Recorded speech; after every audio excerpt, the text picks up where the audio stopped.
Have you ever wondered if a narcissist ever thinks about you after the breakup, after the relationship ends? If so, this is the video for you. Of course, if you're new here, my name is Lee Hammock. I'm a clinically diagnosed narcissist myself. And welcome to another episode of the Narcissist Code, y'all, where we give you the inside look at the mind of a narcissist, right? Of a diagnosed narcissist, myself, Mr. Lee Hammock, right? Better known as mental illness for all intents and purposes. So let's get right into it, y'all. Do narcissists ever think about you when the relationship ends? Yes, most do. Now, could there be, I say most, I try not to speak in absolutes because I know no two narcissists think the exact same way. There are no two narcissists on this planet who act and behave exactly alike. There are going to be some subtle differences here and there, right? Most do think about you. Are there some that can never ever think about you? They can move on and forget about you? Yeah, some of those people probably do exist, right? But most do. Most will continuously think about you, right? And the degree to what they think about you is going to depend on a few different factors. Of course, one of the main factors is the longevity of the relationship. Most times it's important. It's not always important, right? Because I've talked to people who've been in 3-week relationships with narcissists, not even real relationship, 3 weeks of dating and getting to know each other. And they feel like, okay, this isn't the best for me. I need the exit stage left out of this relationship. So you want to leave the relationship, right? You want to escape the relationship, but you have an obsessive, horrible, evil person that just refuses to leave you alone, and it becomes more and more difficult to get out of it because they're crazy, even after 3 weeks, right? And I know a lot of y'all will vibe with that. Even after 3 weeks, there's some of these narcissistic people some of them will refuse to leave you alone.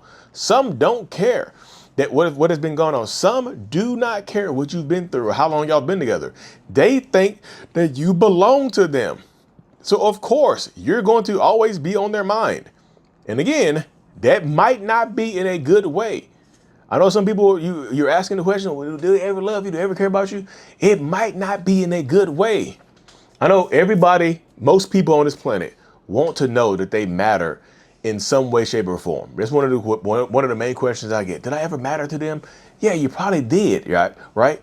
But some people will refuse to leave you alone. The more you go back into these toxic relationships, the worse it will absolutely get.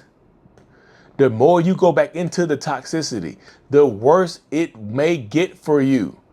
Like, that's what I tell people, like, I know it's hard to leave some of these relationships, but the more you go back and forth, the more obsessive this person could become and the more dangerous they can become, because the going back and forth stuff, that starts to agitate their souls, and some of them can snap and just think, okay, you're going to go be with somebody else. You're done for good this time.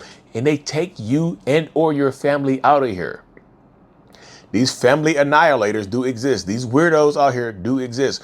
But if you break up with them, they will come back to unalive you and your family, and then sometimes themselves. Those people do exist. I actually saw one of those pop up on TikTok the other day. Watching TikTok, it was like this woman's running down the street. She's like, my ex-boyfriend came back and he unalived my family. He unalived my whole family. She barely escaped. He came back, like, she broke up with him. They had been going back and forth. He finally came back, snapped. Shot at her, but her dad came downstairs. He shot her dad, shot her mom, shot her friend that was over there, went outside and shot, I think their uncle was living in a camper in the backyard. He just peeked out, what was going on? Shot him. And he tried to run off to Mexico, but they messed around and found him in Mexico and brought him back. I think he's serving 4 life sentences right now, and deservedly so. But you see how some of these bastards, it wasn't even that long of a relationship. They just had been back and forth a little bit. He snapped and took her whole family out of here. That's what I said. One and done. Everybody doesn't deserve a second chance, y'all. And it's not me trying to victim blame. I know people are like, you sound like you're blaming her. No, it's their fault for snapping.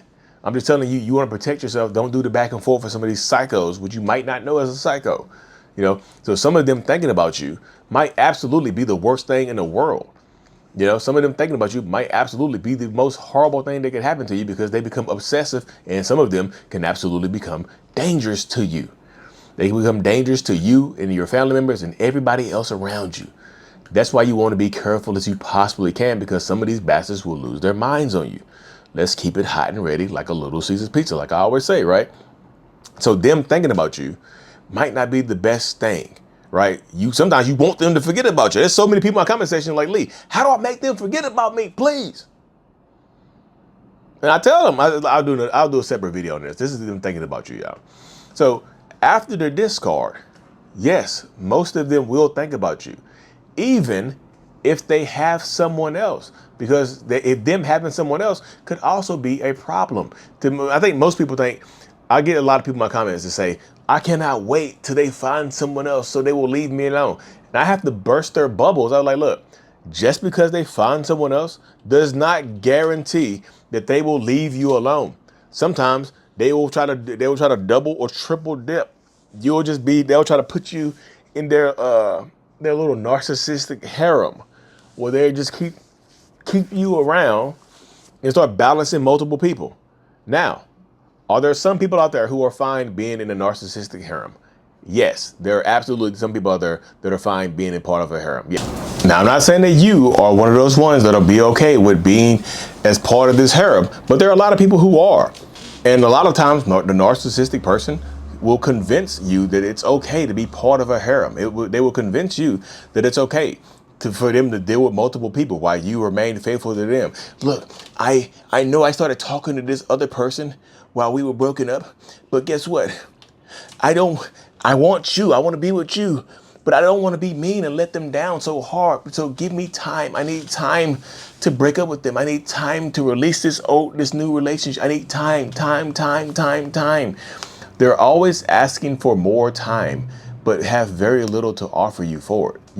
They're always asking for extra time or they're asking for more and more and more from you while getting less and less and less. And that's why so many people, you have to be prepared to deal with this person, right?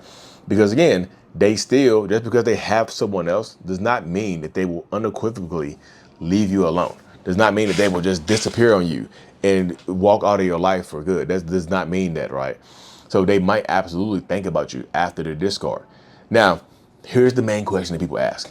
It's not really about thinking about them, right? It's like, are they thinking about me? Do they still love me? Do they miss me? Do they regret what they've done? Yeah.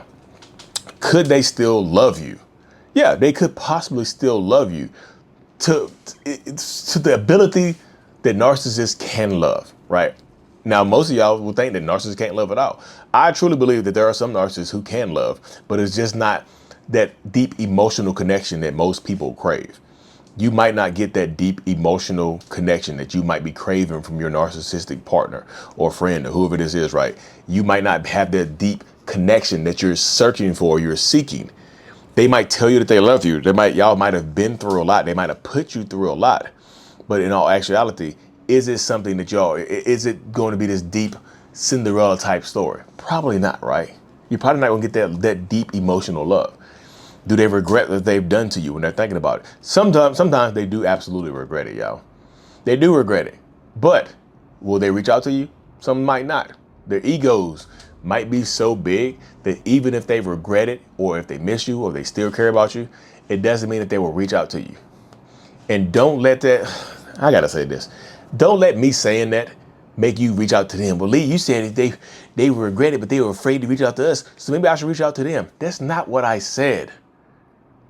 Just because they might regret what they've done to you or miss you does not mean that they will treat you better, or that opening your life back up to this person is a good idea. That's not at all what I said. That does not that's not true. It doesn't work that way. It doesn't work that way. Please believe me when I say it. It doesn't work that way. If they have broken your heart or done something horrible to you, they will keep doing this type of stuff. They will keep putting you through this type of shit because this is who they are. So don't let a couple of words that I said in this video, just saying, yeah, they might miss you, yeah, they might love you. Don't cut. I hope you didn't cut the video off right there and just like, I'm about to call them. No, why would you do that? I'm going to call them. Lee said call them. No, the hell Lee didn't. Lee did not say call them. Lee said leave them alone. Leave them alone. Lee did not say call them. Don't welcome toxicity back into your life, thinking that this person is going to change their behaviors because you heard me say it in a video possibly, right? You hear me open my mouth in the video and say something like that. Don't do that. Because just because they might think about you, just because they might miss you, just because they might regret something here and there, does not mean that they will treat you better if you go back, especially if you're the one that reaches out to them. If you are the one that reaches out to them, in their minds, you are okay with how they treated you previously. So it's like, if you're okay with how I treated you previously, why would I change to be better in it? Why would I change to try to treat you better in any way, shape, or form? If you're okay with what I put you through, why would I treat you any better now? If you're calling me, if you're texting me, if you're trying to get in contact with me, why would I do you any better? That's how narcissistic people think right there, y'all. They just thinking like, I have no reason to treat you any better because you called me. If it's so bad, why are you reaching out to me? If it's so bad, why are you texting me? You know what I mean, y'all? Anyways, y'all know you hear that beat, but I got to hop off to a Zoom call I got to do, y'all. Hit that subscribe button if you haven't already. mentalhealness.net for all things Lee Hammock, my coaching, my courses, my support groups. Everything is at mentalhealness.net, y'all. And I'm out. Peace.